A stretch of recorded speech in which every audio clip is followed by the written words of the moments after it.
Apis mellifica, poison of the honey bee, apium virus.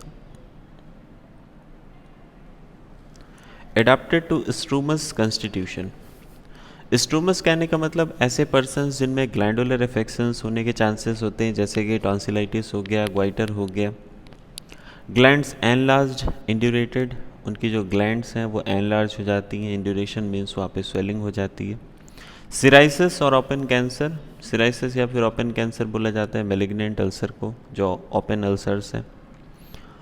Women specially widows, ऐसे women specially widows या children, girls जो generally careful होते हैं, who दो generally careful but become awkward and let things fall while handling them, लेकिन awkward हो जाते हैं जब चीज़ों को हैंडल करते हैं तो उनके हाथ से चीज़ें गिर जाती हैं। जैसा कि बोविस्टा में भी देखने को मिलता है। Bad effects of acute exanthema imperfectly developed और सप्रेस्ड। एक्यूट एक्जेंथेमा के बैड इफेक्ट्स होना, या तो वो इम्परफेक्टली डेवलप हुआ है या फिर सप्रेस हो गया है। एक्जेंथेमा का मतलब होता है रैश या इरप्शंस, स्किन पर रैसेस पड़ना, इरप्शंस हो जाना। और ऐसा 3 कंडीशन में देखने को मिलता है, मीजल्स में, स्कारलेटिना में, आर्टिकेरिया में। अगर वहाँ पर मीजल्स जो है वो परफेक्टली डेवलप नहीं हो पाए या फिर सप्रेस्ड रह गए तो उसके बैड इफेक्ट्स के लिए Apis mellifica is very well indicated remedy. Ailments from jealousy, fright, rage, vexation, bad news. Ailments कहाँ कहाँ से हो सकते हैं? जेलसी से, फ्राइट से, बहुत ज़्यादा डर गया, रेज वायलेंट अनकंट्रोलेबल एंगर है, वैक्सेशन बेइज्जती महसूस हुई, बैड न्यूज़ कुछ बुरा हो गया उसकी वजह से, irritable, nervous, fidgety, hard to please. Apis mellifica का पेशेंट कैसा होता है? इरिटेबल होता है, नर्वस होता है, परेशान रहता है।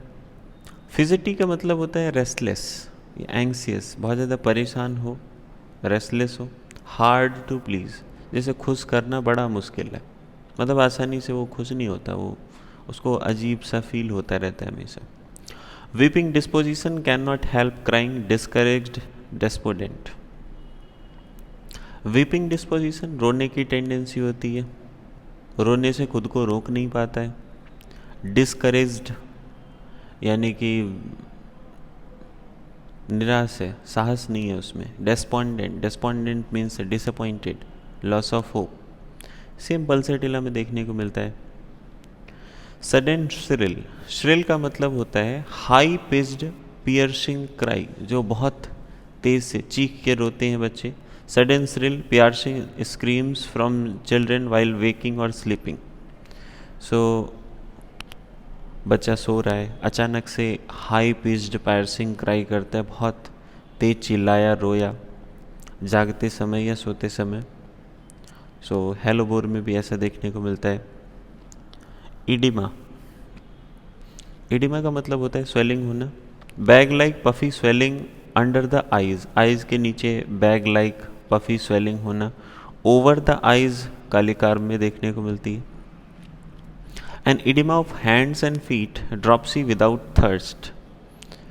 हैंड्स और फीट का एडिमा हो सकता है। ड्रॉप्सी एडिमा के लिए दूसरा टर्म यूज़ किया जाता है, ड्रॉप्सी विदाउट थर्स्ट, यानी थर्स्ट ना हो, ऐसा एडिमा जहाँ पे थर्स्ट ना हो। विद थर्स्ट में आता है acetic acid and apocynum. Extreme sensitiveness to touch, छूने के लिए बहुत ज़्यादा सेंसिटिव होता है, like belladonna and lachesis.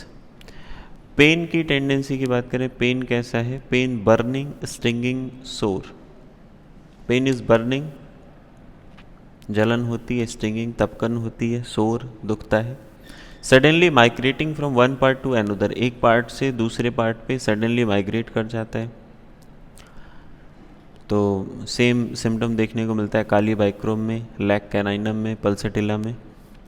थर्स्टलेसनेस in anasarca, anasarca का मतलब होता है general swelling throughout the body. Anasarca में थर्स्टलेसनेस देखने को मिलती है। एसाइट्स में थर्स्टलेसनेस है, एसाइट्स का मतलब है abdominal swelling, generally fluid accumulation की वजह से होती है। ऐसा ही सिम्टम एसिटिक एसिड में भी देखने को मिलता है। But face more waxy and great thirst, लेकिन फेस जो है वो बहुत ज़्यादा वैक्सी होता है और थर्स्ट ज़्यादा होती है। इनकंटीनेंस ऑफ यूरिन, यूरिन का इनकंटीनेंस हो जाता है, यानी यूरिन नहीं रुकती है। With great irritation of the parts, parts की बहुत ज़्यादा इरिटेशन होती है। Can scarcely retain the urine for a moment, urine रोकने में इसको बहुत ज़्यादा दिक्कत होती है। And when passed scalds severely, scald का मतलब हो गया बर्न, यहाँ पे कि जब यूरिन पास होती है तो बहुत ज़्यादा बर्न करती है। Frequent, painful, scanty, bloody. Urine कैसी होती है? बार बार होती है, फ्रीक्वेंट होती है, पेनफुल होती है बहुत ज़्यादा, स्कैंटी मीन्स बहुत ही कम, ब्लडी मीन्स ब्लड भी आ सकता है। Constipation, sensation in abdomen as if something tight would break if much effort were used. Constipation ऐसा होता है, ऐसा लगता है एब्डोमेन में जैसे कुछ बहुत ही टाइट चीज़ है जो ब्रेक हो जाएगी, जो टूट जाएगी अगर बहुत ज़्यादा एफर्ट लगाया गया तो। डायरिया, डायरिया ऑफ ड्रंकर्ड्स, जो ड्रंकर्ड्स हैं, लिकर पीने वाले, अल्कोहलिक पर्सनस का जो डायरिया है।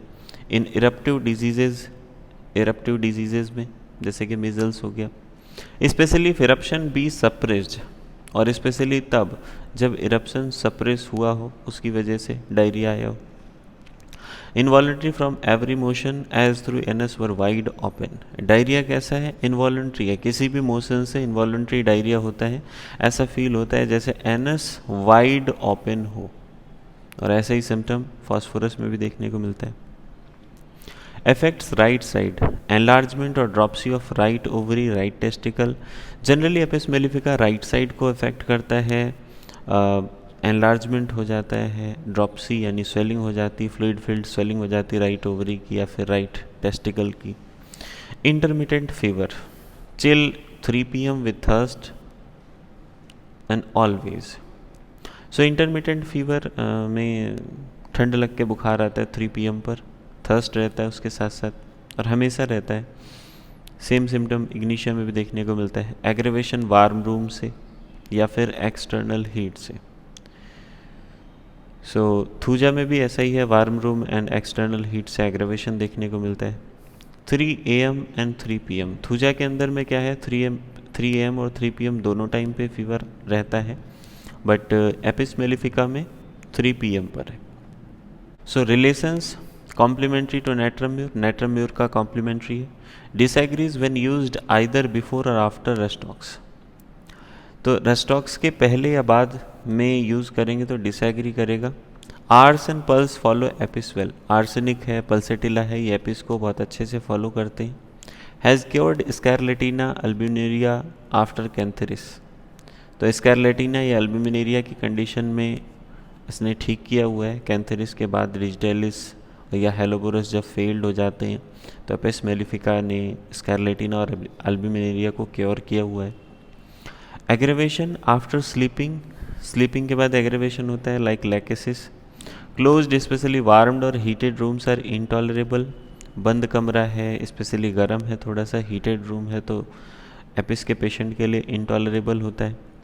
फ्रॉम गेटिंग वेट, एग्रेवेशन भीग जाने की वजह से, जैसे रेस्टॉक्स में होता है, but better from washing or moistening the part in cold water, लेकिन ठंडे पानी से धोने से या ठंडे पानी से मॉइस्ट करने से उस पार्ट को जहाँ पर एरप्शंस हैं, रेसेस हैं, उसमें आराम मिलता है।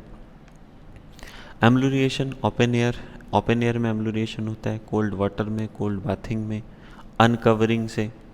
And pains by coughing, walking और चेंजिंग पोजीशन, और दर्द में कैसे आराम मिलता है? खांसने से, टहलने से, पोजीशन चेंज करने से, और व्हेन सिटिंग एरेक्ट, या जब सीधे बैठता है तो आराम रहता है। Thanks for watching. Like, share the video with your friends, comment the topics you want me to explain, subscribe the channel for more videos on homeopathy. And you can also connect with me on Twitter, Facebook and Instagram. My username is CKJNV26.